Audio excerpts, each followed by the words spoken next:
Hello, and thank you for taking Hands-on Cryptography with Java. My name is Eric Koslow.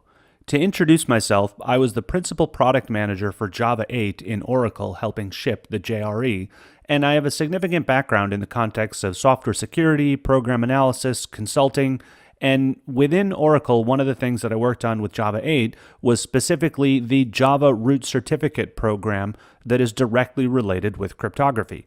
And the way that I tend to solve problems is to focus on the why of code should be written, not just the code itself.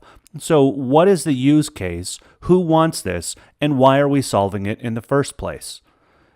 And now I want to go through the course overview, and we're going to break this down into several sections. The first is the introduction that covers the basic what and why of why cryptography is used, what its role is, and why everything works together. Then we'll go into basic ciphers, where we'll talk about the basic symmetric encryption, how to do file hashing, how to hash passwords, how to maintain secrets in a very simple system. After that, we'll follow up with advanced ciphers, talking about the role of public key encryption and certificates, covering a lot of the public key infrastructure that's used in the world today. Then, after we have advanced ciphers and basic ciphers under our belt, we're going to focus on hacking techniques. These are the types of techniques that people will use against your cryptographic applications to attack them so that you know what to watch out for and maybe a little bit about what to do to your own applications.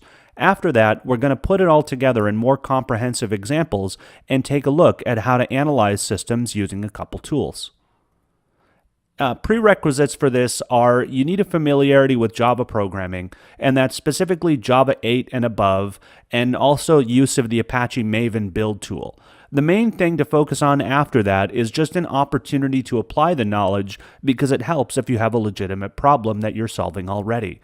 And one of the things that I want to emphasize is that you do not need a math background to take this course. Anyone who's familiar with programming can apply cryptography correctly. Now, let's get started.